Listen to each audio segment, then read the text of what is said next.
Good evening, everyone. We're going to go ahead and call to order the County Planning Commission for June 12th, 2023. Will you please call the roll? Okay, Commissioners Borja, Here. Corona Sabagnano, Here. Tatishi, Here. Wong, Here. Raythel, Here. and you have a quorum. If you'll all please stand with me for the Pledge of Allegiance. To the flag of the United States of America and to the republic for which it stands, one nation, under God, indivisible, with liberty and justice for all. And if you'll please make the announcements for this evening. Yes, thank you. The Commission fosters public engagement during the meeting and encourages public participation, civility, and use of courteous language. Each speaker will be given 2 minutes to make a public comment and are limited to making one comment per agenda or off-agenda item. Please be mindful of the public comment procedures to avoid being interrupted or disconnected while making your comment. To make a comment in person, please fill out a speaker request form and hand it to clerk staff. The chairperson will open the public comments for each agenda or off-agenda item and direct the clerk to call the name of each speaker. When the clerk calls your name, please come to the podium and make your comment. To make a comment by phone, dial 916-875-2500 and follow the prompts to be placed in queue for a specific agenda or off-agenda item. Clerk staff will transfer each caller into the meeting. You may also send written comments by email to boardclerk@saccounty.gov. Your comment will be routed to the board and filed in the record. If you need an accommodation pursuant to the Americans with Disabilities Act or for medical or other reasons, please see clerk staff for assistance or contact the clerk's office at 916-874-5451 or by email at boardclerk@saccounty.gov. Thank you in advance for your courtesy and understanding of the meeting procedures. All right, thank you so much. We do have one request for a public comment this evening that is off agenda, and so we're going to move item number 8 up to number 1. And so Mr. Rigo Gallardo, if you'll come down, you're welcome to address the commission.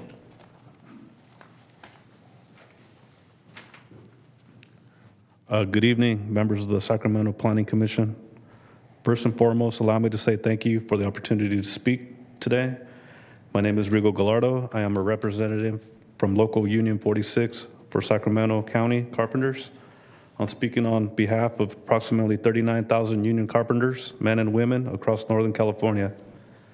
As you begin to roll out your future plans for the upcoming developments, let's keep in mind area labor standards, ones that include a livable wage, healthcare, apprenticeships, and local hire. A livable wage with medical and retirement benefits that allows workers and their families to live in the communities they work in. This also means those wages will be reinvested back to local economic community as they spend their earnings, and their tax dollars will help fund local schools and government. A commitment to accredited apprenticeship programs to guarantee we will continue to have a trained and skilled, experienced workforce that is able to complete high-quality projects in a safe and timely manner. Healthcare is vital in these COVID years, and having healthcare for families is a big necessity.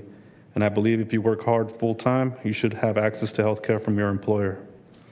Being able to work where you live as a local hire allows you to spend more time with your family and being more involved in your community. My question to you, members of the Planning Commission, is what are we doing to implement these area labor standards in your future projects? Thank you. Thank you. With that, we'll move on to the non-contested portion of the agenda.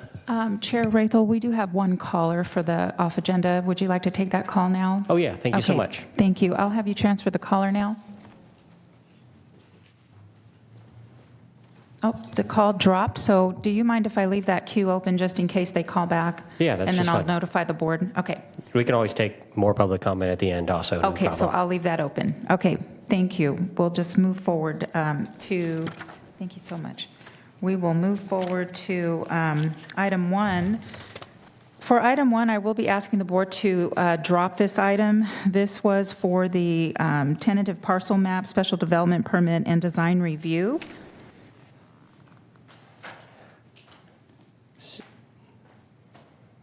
And who made the motion to? I'll make the motion to drop the Okay, item. thank you. And then we'll need a second. Second.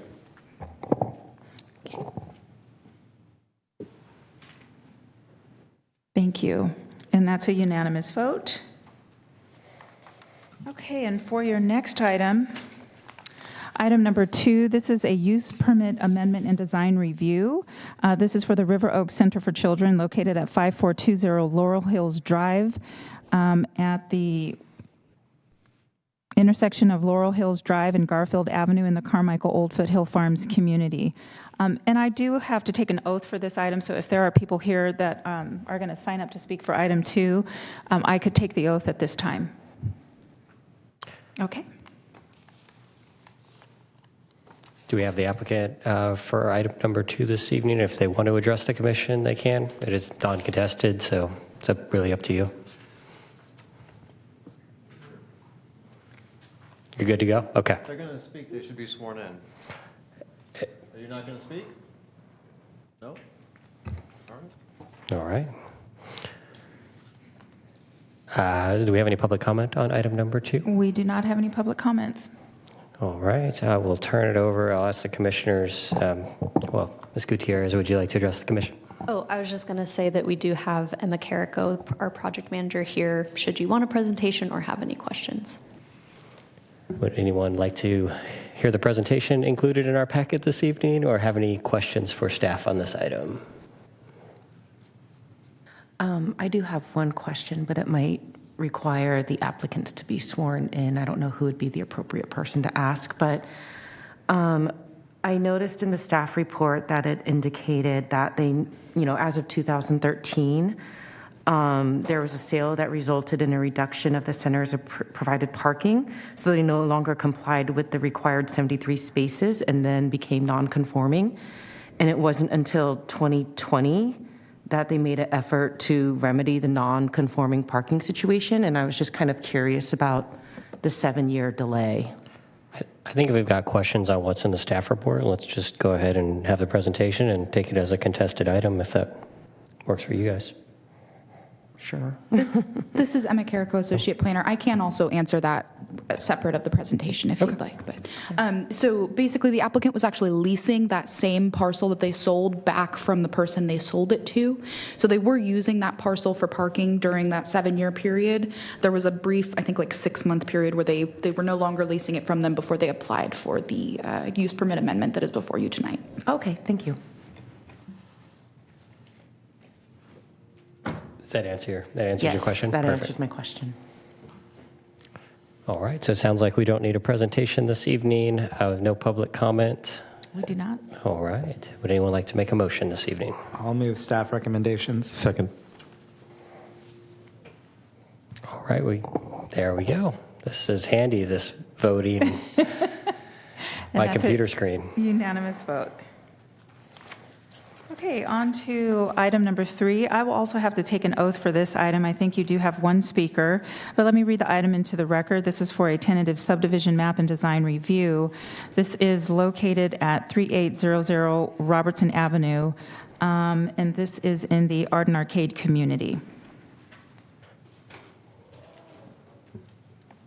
Is the speaker, there was someone who signed up to speak for this item, I believe, for item 3? Yes, if you could. Okay, please raise your right hand and the appropriate response is I do. Do you swear that the testimony you are about to give this board is the truth, so help you God? If you do not swear, do you so affirm? I do.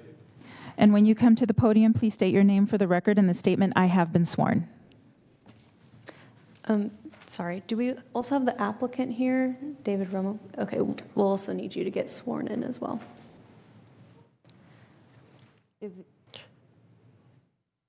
I think we just may have sworn in somebody for a That public is the comment public instead comment, of, yeah. we need to swear okay. in the applicant. So, Sorry. Okay, so yeah, if you could follow through with this as well. Please raise your right hand and the appropriate response is I do. Do you swear that the testimony you're about to give this board is the truth, so help you God? If you do not swear, do you so affirm? And when you come to the podium, please state your name for the record and the statement that you have been sworn. Okay, I think that takes care of that. Ms. Gutierrez? Yeah, I do think since we have a public comment, we should hear the presentation for this item, if that's okay. Okay. Sounds great. Please proceed.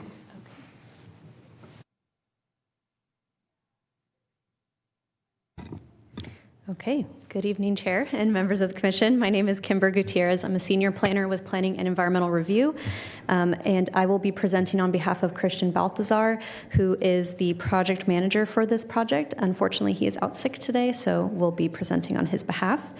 Can we please proceed to the next slide? Oh, I can do it. Perfect. Thank you. The project is for the Fenway Park subdivision map, so it's PLNP 2022-00229. The subject site is depicted on the red outline on the aerial to the right and is located at 3800 Robertson Avenue in the Arden Arcade community. The site is currently undeveloped with a few trees on site. On the right side of the screen is zoning imagery for the site and surrounding area. The site is zoned residential density 5, with the surrounding area containing RD5 and RD3 zoning districts. All lots in the surrounding area are developed with single-family residences. Per Sacramento County records, on June 12, 2017, the Planning Commission did approve a tentative subdivision map and design review for the subject site. In 2020, an application was filed for a 5-year time extension to the approved map. However, the project did qualify for an 18-month statutory time extension through Assembly Bill 1561. The applicant chose to withdraw the application for the time extension. And however, no subsequent development associated with the tentative map occurred, and unfortunately, the approved map expired. There are no active code enforcement or any building violations on the subject site. The request before you all tonight is to kind of reestablish that tentative subdivision map to subdivide a 1.36 gross acre parcel into 5 residential lots in the RD5 zoning district, and a design review to comply with the countywide design guidelines. Here is the proposed tentative subdivision map, which again is looking to divide the property into 5 residential lots. All lots would front and be accessed through the proposed public street, which is labeled as Court A on the map. These, the outlines that are also shown on each individual parcel do demonstrate that all setbacks can be met and future builds will not encroach upon protected oak drip lines. The environmental document prepared for this project was an addendum to the previous initial study mitigated negative declaration. The original initial study, Mitigated Neg Deck, was released for public review on May 22nd, 2017, and evaluated topics listed on this slide. The addendum did conclude that the project would result in a less than significant impact with the implementation of updated mitigation measures. The Arden Arcade CPAC met on February 23rd, 2023, and recommends the Planning Commission approve the requested entitlements. And the Design Review Advisory Committee met on February 9th of 2023 and recommends the Planning Commission find the project in substantial compliance with the design guidelines. Staff has found that the proposed project is consistent with the general plan, Arden Arcade Community Plan, and zoning code as conditioned. There are no significant environmental concerns, and the project was supported by DRAC and CPAC. To close, Planning and Environmental Review staff does recommend the Planning Commission approve the project.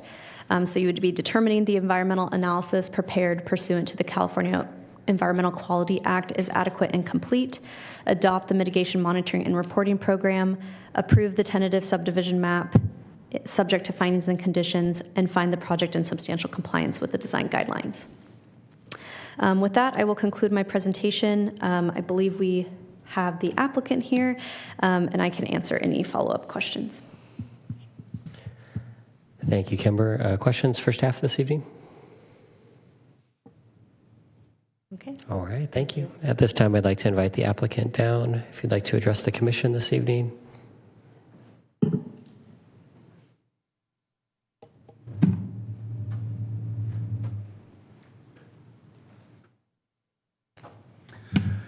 Good evening, Commission. My name is David Romo. I'm with Stonegate Communities.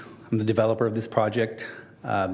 We basically just ran out of time on the previous project, and for whatever excuse, we missed a ability to keep the map alive. So we basically just resubmitted the same thing, didn't make any changes to the project, and just hoping to get it approved so we can build these houses.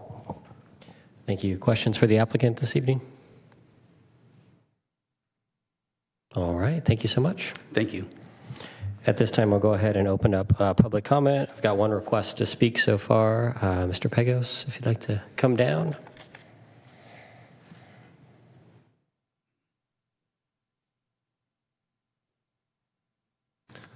Hello, I didn't want it to go too boring tonight, so I thought I'd have a little excitement. So this is the first time we heard about this project. I represent a number of homeowners to the north of the project. My name is David Pagos, a local resident there as well. We have extreme concerns about the traffic on Robertson coming out from this project. According to your own analysis, there'd be 48 daily trips coming out of that. And on Robertson, there's no sidewalks. So our little kids will be walking till Del Norte and then can't get there, or we're concerned, that the increased traffic would be a problem. We're also concerned with the sensitive or endangered habitat near there. I recall growing up, vernal pools being there as a child, but it's also contiguous with a creek nearby, so we're concerned with the additional asphalt and concrete runoff into the creek and don't feel that the CEQA adequately addressed those concerns. Additionally, our community is made up of large lots to the north, east, and west. They're all over a half an acre. To the and so it's just not in line. It's adjacent to an R3, so it's just right on the cusp of the R5. We're also concerned with the neighborhood outreach plan. Like I said, myself and a couple other neighbors just recently heard of this, so that we were starting to get engaged. I'm sure there'd be other interest as well to participate in any public comments. We're concerned with the drainage studies being inadequate as well with the CEQA coverage. And the advisory committee panel, we didn't actually hear about as well. So again, this is our first opportunity to comment. And then to put it in historical reference, this was one large lot with a home. They took the property and sold the property, and now we're just subdividing the remaining lot. So it's not consistent with the original makeup of the community. And then the setbacks, we don't feel are sufficient either. And then finally, I think one of our biggest concerns is we note that the potential for mobile homes to be moved in there, and we'd like to hear from the proponent to see if that in fact is the case, because that would be a definite deal killer for us. Thank you, Mr. Pagos. At this time, I'd like to invite the applicant back to address those concerns.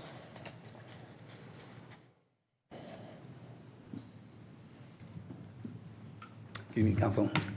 Well, as concerned with mobile homes, that's not the case. We're looking to build a nice little East Coast kind of cottage, to fit into the neighborhood. We're trying to blend in. We're not trying to stand out. As far as being the first time he's heard of this project, again, this project's been approved since 2017, and there's been neighborhood committee meetings, CPAC meetings, everything else that could have been attended to address any of these issues. But I don't see any of his issues to be concerning. I think everything's been addressed for the Planning Commission, for Kimber and Christian. Thank you so much. Any questions for the applicant? All right, thank you so much. Thanks. And with that, I'll open it up to deliberation. And Chair Rathel, just for the record, you don't have any phone comments, so I'll go ahead and close the queue for you. Thank you so much.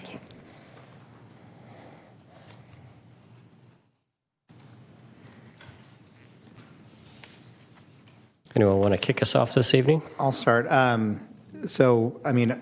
Based on all of the graphics and the reports that I've seen and read through, I think it is consistent with the neighborhood and the plan. Yes, I know it's RD3 to the north of Robertson, but south of Robertson, where this property is located, it's RD5, and even further south in higher densities, so I don't see it as inconsistent. I think this is trying to also preserve the idea. It's 1.36 acres, putting 5 homes or lots onto that seems very standard and consistent with the overall character. So I don't have any issues with the project as it's presented. It has been something that this commission has approved in the past, and I see extending it as the right thing to do to try to get 5 more homes into our housing stock. And I would make the motion to approve staff recommendations. All right, we have a motion this evening. I will second the motion. I agree with your analysis there. I think it does fit in the community that's there. And I understand anytime there's more densification, there's concerns. But yeah, I think the drainage studies come up on most projects, and that's why we bring in the experts to help us figure out these challenges. So with that, any other further deliberation before I call for a vote? I just have one quick comment. This is a subdivision map, and wanted to ask the staff, will the community members or the other folks that may have not been involved in that project when it was approved in 2017, do they have other abilities to engage or at least be involved past the subdivision map? Because we're not reviewing actual houses or projects right now. Right now, it's just a subdivision map. So, are right. there? Currently, this would be the last opportunity for formal public comment, but we, of course, can work with neighbors to answer any of their questions if they do have any questions. And then there also is a 10-day appeal period for this action as well. Understood. Thank you.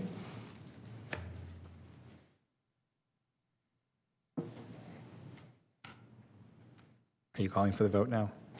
Yeah, any other comments? All right, please vote on the screen in front of you. Unanimous vote. All right, that concludes item number 3 this evening. We'll move on to item number 4. Yes, for item number 4, this is a community plan amendment, rezone, and use permit and design review located at 7945 Sorrento Road and West Alberta Road, east of the railroad tracks in the Rio Linda, Alberta community. And the environmental document is a mitigated negative declaration. Good evening, Commissioners. This is Nate Doberneck, case planner for Sorrento Road Rezone, RCA Plumbing and Use Permit, PLNP 2021-00074. Before we begin, there should have been distributed by the clerks today and memo with some clarifications and errata regarding the staff report. Hopefully you've received it. I'm seeing a couple nodding heads. 3, 4, 5. Okay, good, you got it. So I don't have to go into detail in that. I do also want to let you know that sitting behind me to my left here, we have the agent, Richard Rozumovich, and Dan Riese, founder and one of the principals at RCI Plumbing and General Contractors in the audience. So they were very welcome and able to answer any of the questions that you might have today.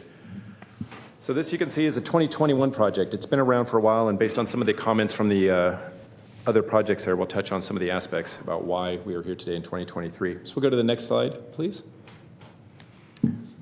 Oh, that's right. Pardon me. This is legislative. You don't have to. There we go.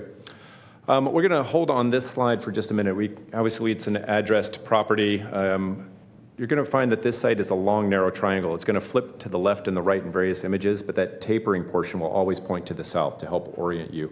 It fits better on the slide that way. A couple things to note in this particular, it's a strange lot, right? It's a nice, narrow triangle. It's got these strange grain silos on there. This was what I call an adaptive reuse. It was formerly sort of an industrial agricultural property. It's been vacant since we can tell, at least since the 1950s, and is now being considered for repurposing as a general contractor and plumbing headquarters, warehouse, workshop, all of that. On the bottom of the screen, that would be facing west. You see the equestrian facilities there near the Alberta Channel. Lots of flood challenge issues out here. We heard about drainage in there.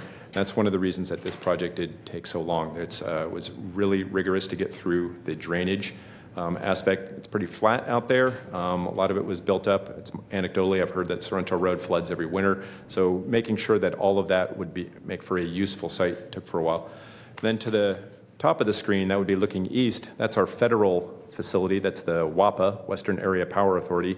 They're purveyors of hydroelectric power. So We actually had a meeting with them today on some possible partnerships to be a private partnership between the applicant and WAPA, and possibly working on some aspects of Sorrento Road improvements and Elder Creek Road. So that concludes the site. We'll go to the next slide, get into the site proper. This is looking right here at the entrance of Sorrento Road. Those are those existing grain silos. All the development that would be proposed would be to just the south of those silos. Sorrento Road now is not much of a road. It needs a little love. It's mostly gravel and dirt, and you can see the state of the shoulder. In terms of Alberta Road, West Alberta Road, the applicant would be fixing some of that up as well, but the remainder of it would remain as is. There is that power tower easement that crisscrosses the site, but it doesn't affect anywhere that there is any site development. We mentioned some of that site history. This is an aerial from 1953 showing those grain silos and some of the existing use, which really not a whole lot has changed out there. You've got that Capitol Tower, our public radio broadcast tower to the south. And other than that, this is probably back when they still used to farm rice out there. The applicant did do that early CPAC workshop, and what was proposed is essentially identical to what you see before you today. And then again, almost 3 years and lots of technical reviews to get to us here today.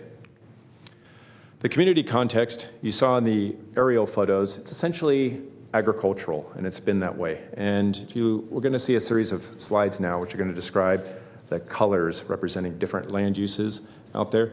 Right now, that sort of pinkish tone, again, we're looking at that center triangular property, is that industrial reserve. That's the community plan. Then the zoning, it's the same initials but different name.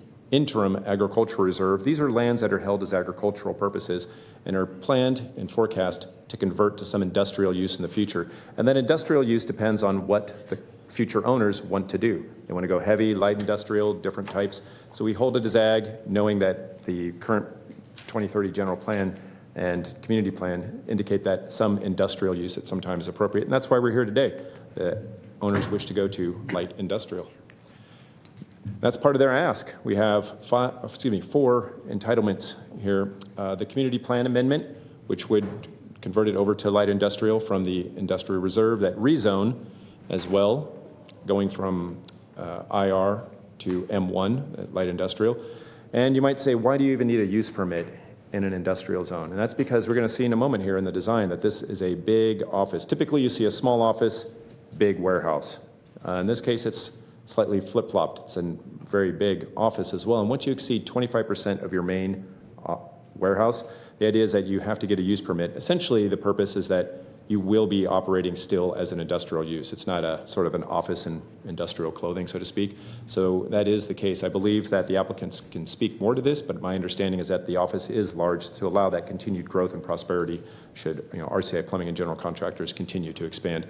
And then design review. One of your purviews is obviously our countywide design guidelines, just as if you have control over the code, the zoning code, the 60+ special plan developments, master plans, all of those. So the design guidelines we'll lean into a little bit more today.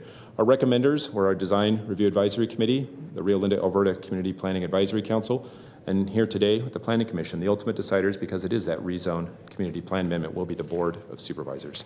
We are scheduled tentatively to go in August of this year. So currently, on our community plan, that's the before on the left and the proposed after on the right. There's that IR, and this would essentially be the first wedge of light industrial. And as a reminder, that property to the immediate right where you see the initials IR, that's a federal facility. And as a feds, they're pretty much exempt from most of the county rules. So we don't anticipate them coming in voluntarily, doing a change to any industrial concern, but their use is consistent with the overall vision and goal of that. The equestrian facility occupies most of that Ag 20 land, and we don't see that changing either, mainly due to drainage and access aspects. On the rezone, it's very similar. It goes from a certain light pink to a purplish color, which represents the light industrial. That property again to the south, where you see that sort of trapezoidal wedge, that's the Capitol Public Radio Tower. We don't see that changing. WAPA is already there, they're fed, they're not going to change. So this little wedge would probably be light industrial, but if you expanded, if we were to pull back and look to the east and south, there is plenty of other areas for light industrial or heavy industrial rezoning potential. This went through a pretty rigorous environmental review, as all of our greenfield projects do. We do have Julie Newton in the audience. Should you have any particular CEQA questions, our new principal planner, for environmental services. So all of our standard impacts were discussed there. Hydrology, greenhouse, et cetera, is listed. And of note are conditions of approval 13 through 19, which regard the mitigation measures. The applicant has reviewed and signed those, indicating they are in accordance with all of those mitigation measures. This is where we start to get into the meat of the project, the actual design itself. So that bottom image is about a 2022, I believe, aerial photo, and then above that is the proposed site plan. Some of the key things to take away is that's the development itself. It's sort of constrained to that upper buildable portion. The further down you go, it just becomes longer and narrower. All that's going to remain as is. Sorrento Road, right now you can see is sort of a grayish track, and then you'll note that in the lower left corner, there's a road that connects over, crossing the railroad tracks to the equestrian facilities. It's my understanding that that's an unrecorded easement to the equestrian business out there. I believe the owners are going to leave it as is. They have no intention of even coming down that way. If you look on the site plan, their overall development is concentrated, that office just to the left of those existing grain silos, that huge warehouse, workshop, all of that, and the big surface work yard for all their equipment, tools, rigs, and whatnot. The property will be fenced, as you would expect, to protect all that investment. Along the public streets of Sorrento and Alberta, you're going to have a metal palisade fence, which is appropriate for a public street. Sorrento is still a public road. And then you have chain link on the other sides to secure that 6 foot all the way around. Now, going down Sorrento Road, you'll see that there is a new cul-de-sac being proposed. The applicant is required as a condition of approval to build a half street. And that's not very satisfactory, and that was one of the reasons we had that meeting this morning to see if they could partner up with the WAPA folks and come up with a plan with private-private partnership to work out a full 100% road. That is not part of this entitlement, but they are, that's part of our community outreach, and it seems like they have a willing partner. Because we did hear about traffic concerns today, and that's something that in the future, it is important to note that Alberta Road is expected to go to 6 lane. That would be your standard 3-3 with that center median, turn pockets, landscape buffer, separated sidewalks, all of that. Sorrento Road here, this short portion would remain as is. It's a 2-lane road. It's basically serving 2 property owners, right? Maybe 3 if you count the occasional equestrian user. However, to the north, Sorrento Road would be expanded. That's going to lead up to Placer County line, where there's tremendous development specific plans happening up there. But this portion of Sorrento Road is not going to get much bigger than the 2 lanes as it is. The actual warehouse itself, once we start to get into design, is a little different. A lot of times we see tilt-ups, right? This one's got that sort of character, and that's why I wanted to lean into some of these design aspects. You've got that chimney ridge there, or you could get, if you open it up and you had operable windows, that heat chimney effect where that hot air comes on through and vents out the top, really providing some of that natural cooling. If we go, I don't know how to go back on this. Oh, we did. You'll notice that there is no trees or other shading on that warehouse. It's going to get hit by full sun. So these are some of these environmental design features that the architect, Jennifer Munoz, has already incorporated into this particular project here. The floor plan's not very exciting, but very useful, right? It's a big box, plenty of space to put all the stuff in, a couple workshops and areas for the staff. The office itself is what has attracted most attention at our design review committee and the Rio Linda Alberta Community Planning Council. What we have here is a 4-story building, and as was described by some of the design review administrators, it has and I'm channeling their voices, was that it had that look like it always was supposed to be there, but it doesn't look hokey, like it's trying to imitate something old. It seemed very appropriate, and it did receive pretty much unanimous support and endorsement from the design reviewers and all the community members. It's unusual to have a building of that height. You notice it has the stairwell on the exterior, the elevator inside, and then you can see the roof pitch matches the existing little doghouse on top of the grain silo. The whole irregular pattern of the windows sort of giving it an older feel, not so grid-like and modern. So there's a lot of historic elements that are being brought forward in a very contemporary modern building. When we get into the floor plan, I just wanted to show that this really does showcase the amount of people that RCI Plumbing and General Contractors is anticipating, at least now or in the future. I'll let them speak to their actual numbers and growth potential, but it's got all floor plans laid out. And of interesting note, that bottom there, you see that lower right corner? That's a notched in entry. So you have sort of a vestibule as you even approach the building. I thought that was a nice design touch and just wanted to highlight on that. I think it makes it a really strong entry feature coming off of Sorrento Road. The actual illustrations here, this would be looking from the main entrance from Sorrento Road. All the parking, the fire department is concerned about making access to all that. We'll see that in a moment, because it's a 4-story structure. Another elevation, this would be looking westward from the, say, the WAPA facility on a glistening rain-soaked Sorrento Road there. But you can see the proportions of the warehouse, office, and then the existing grain silo with its little hut next to it. The advisory groups, as I already sort of gave away the story there, were very enthusiastic. One thing of note, and this was in your clarifications package, we did not receive that illustration until recently, was this notion that maybe they'd put their company logo up on the grain silos. Now, our sign ordinance doesn't really consider doing all this at that height or that size, and so we wanted to bring this up early to the design council, and they felt that was completely fine. There's historical sort of legacies of barns advertising and businesses and whatnot, and that illustration, we could not put it here today, but was in your packet today. And then again, the Community Planning Council, they were unanimous in their support. It's my understanding that the Reese's actually came up through Rio Linda, and so it's sort of, it's my understanding, two local boys made good, and they were really championing this project. Unfortunately, we did receive 0 community input, good, bad, or indifferent. We do like to hear from the community. We had a sign out there, it disappeared. That often happens with our signs, but we did do postal mailers to a wide array, and again, we do not engage in social media. Overall, it is vertically consistent with everything. These community plan amendments and rezones are entirely within the forecast for all of our general plan and community plan futures for the area.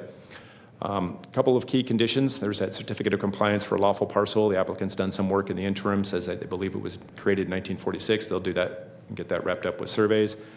As always in Rio Linda, groundwater is an area of concern. So if public sewer comes by someday, if they're within 200 feet, they must connect, so they'll have those stub outs ready to go. And then the fire department just wants to make sure that they can get up to that tower because of the 4 stories. So they just need but 60-foot access all the way around. So overall, staff does recommend approval. I wouldn't be saying all these good things if it wasn't the other anyway else. So we have 6 recommendations for you, which is to approve that CEQA document, the mitigated negative deck, adopt that mitigation monitoring reporting program, adopt that resolution amending that Rio Linda, Alberta Community Plan land use designation to M1, light industrial, and approve the rezone ordinance similarly to light industrial, and the use permit approval for that warehouse that's so large. And then finally, that it is in compliance with the design guidelines. We'll end here on this slide, which showcases the 2 illustrations provided us, the site plan, the aerial images. And as a reminder, we do have the civil engineer agent, Richard Rozimovich, and Dan Reese to speak with you. And staff is here, environmental review, available for any comments or questions. Thank you. Thank you. Questions for staff this evening? Just a quick question. Thank you so much for a very illustrious and wonderfully ran presentation. Based on Google Maps, actually your sign was there 4 months ago, so 3 months ago somebody must have taken it down. Sometimes they don't last very long. So I apologize for that. But where would y'all be? Where would the project be pulling power?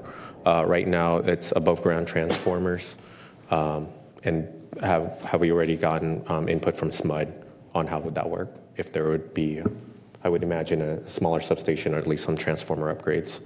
I'm going to defer to the agents on that one. I think I can maybe Mr. Rozimovich here. That sounds like a very particular question not related to the entitlement. It'd be great if they could plug in right next door, but we'll see what he has to say. All right, thanks.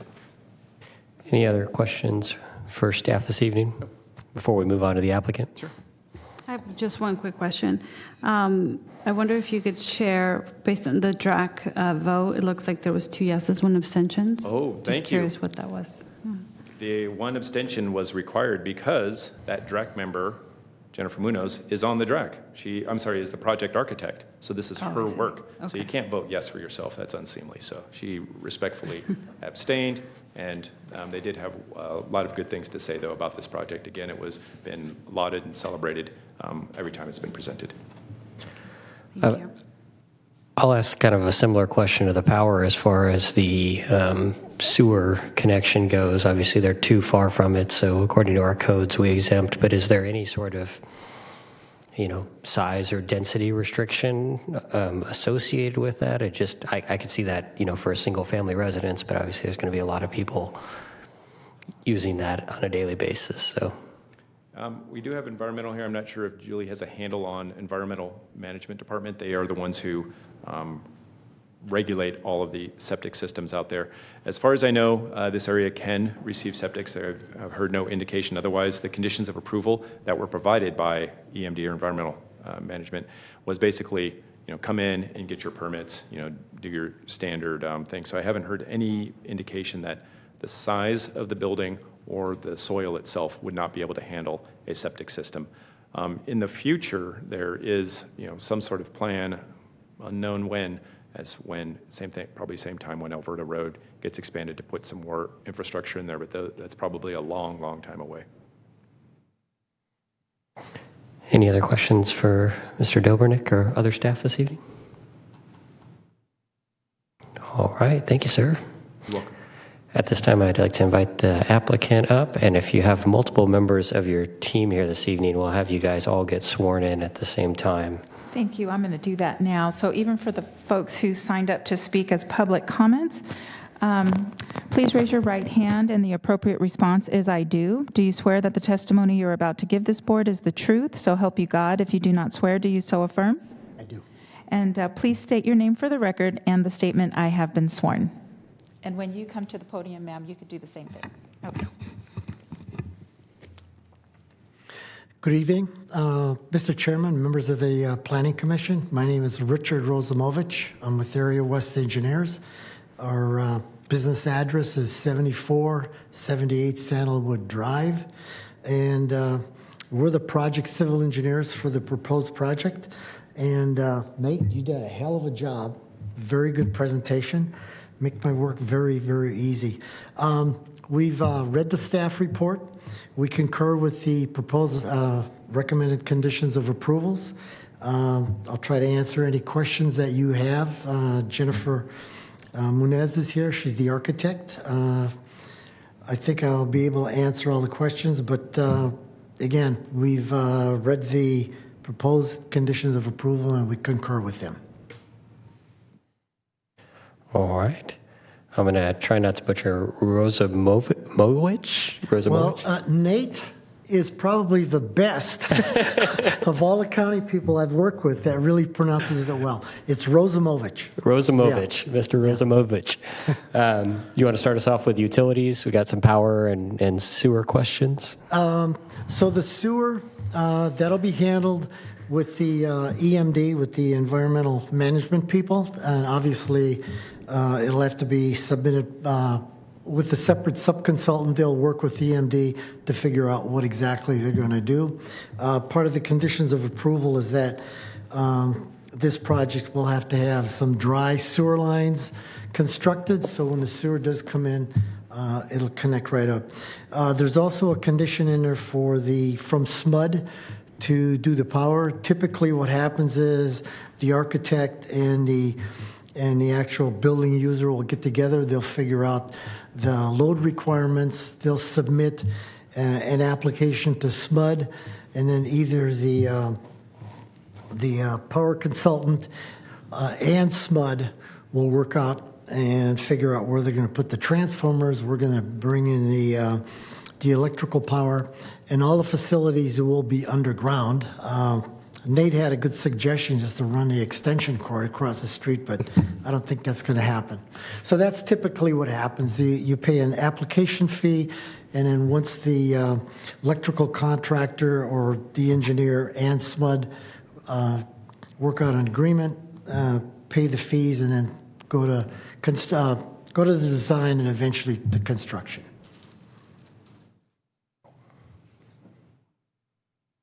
Other questions for the applicant? So it sounds like, thank you, Mr. Rosamovich.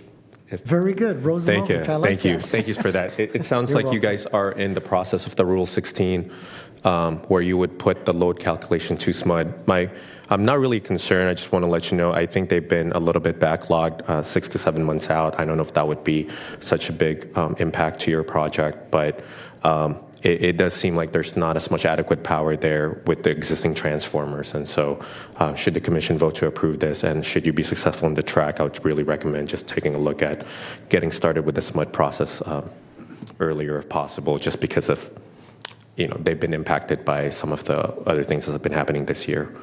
I did drive to the site and wanted to see where they could potentially pull the power from. And yeah, went to the dead end and then turned around from Sorrento and drove back out. So yeah, thank you for that.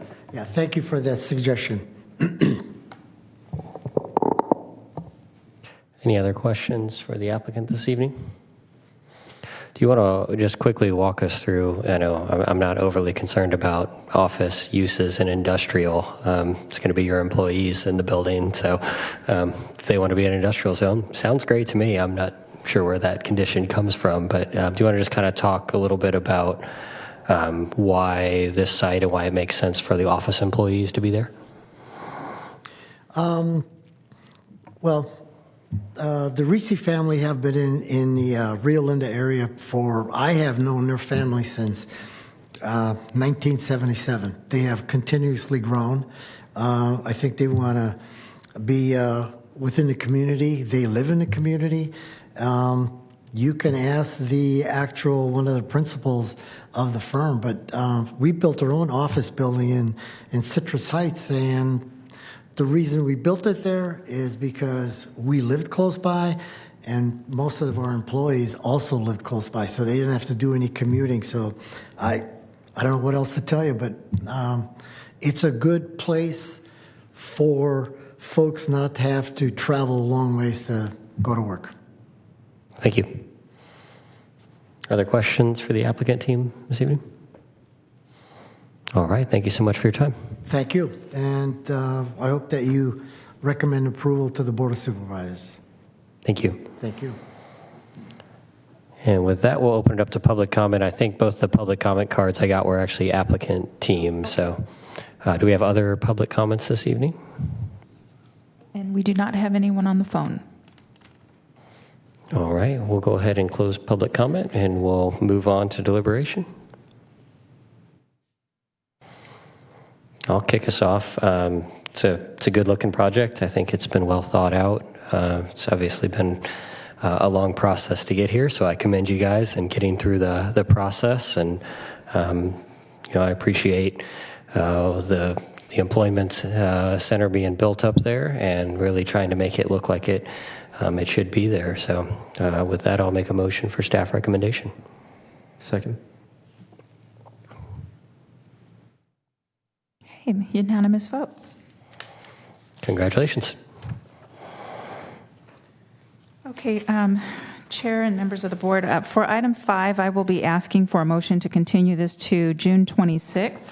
And this is per the staff's request. And item 5, I'll read the title into the record. This is a general plan amendment, community plan amendment, rezone, tentative subdivision map, special development permit, exception from Title 22.24630, and design review. And this was located at 6331 Filbert Avenue, north of Greenback Lane in the Orangeville community. And the environmental document is a mitigated negative declaration. And again, the request is to continue to June 26th. So moved. Second. Okay. Unanimous vote. And for the record, there were no public comments for this item as well, and I'll close the queue. Okay. And so then we're on to item 6, and this is the Planning Director's report. Good evening, Commissioners. Todd Smith, your Planning Director. Just a short report tonight, which is actually sort of related to number 7. Obviously, we have the Blossom Ridge item for June 26th, but I just note that the hearings after that, July 10th and 24th, both look fairly full. I think we've got 6 items on the 24th and 5 items on the 10th. So, hope to see you later this summer. I actually will not be able to attend the July 10th meeting due to work.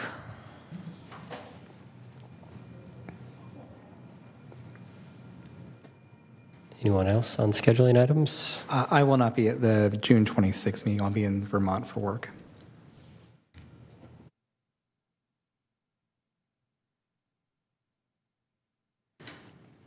I'll note everything in the record for you. Perfect. Any other miscellaneous scheduling items, Stephen? All right. With that, we'll move back into public comments. We do have one off-agenda item Ms. Newman, if you want to come up and address the commission.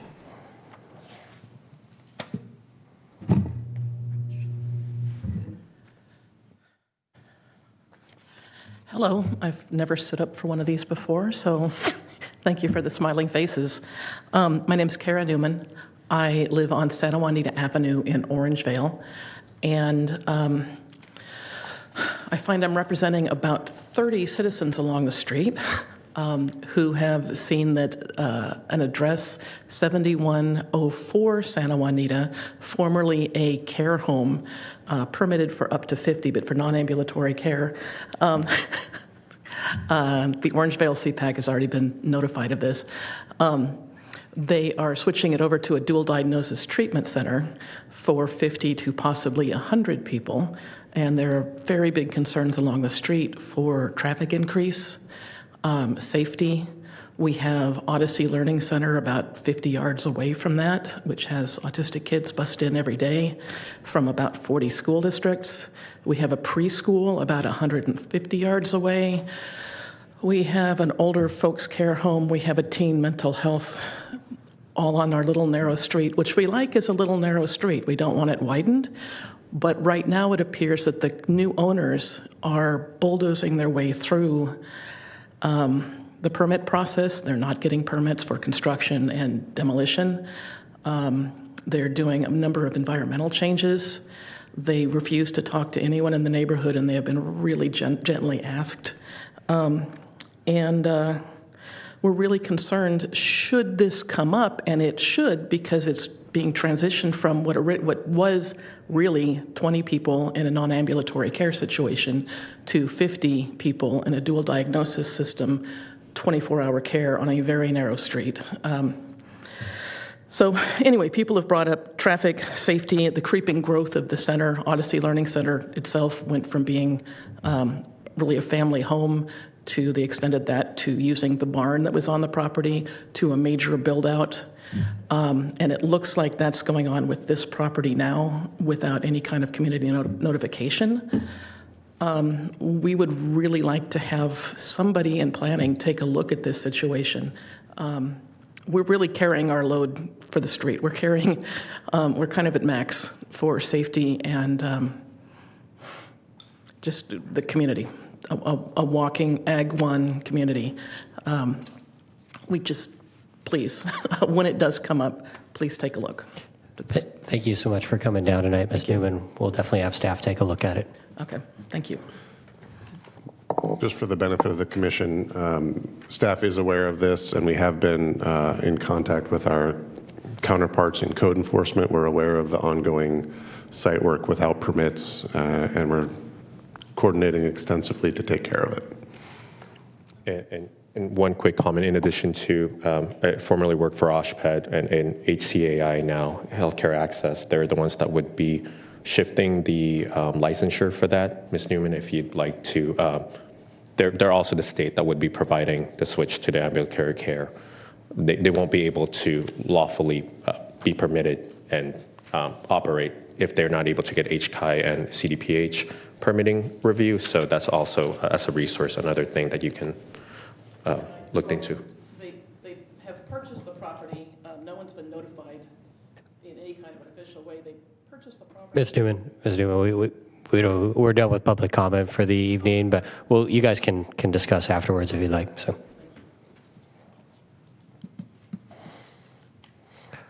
All right. Any other public comment this evening? We do not, and I'll close the queue.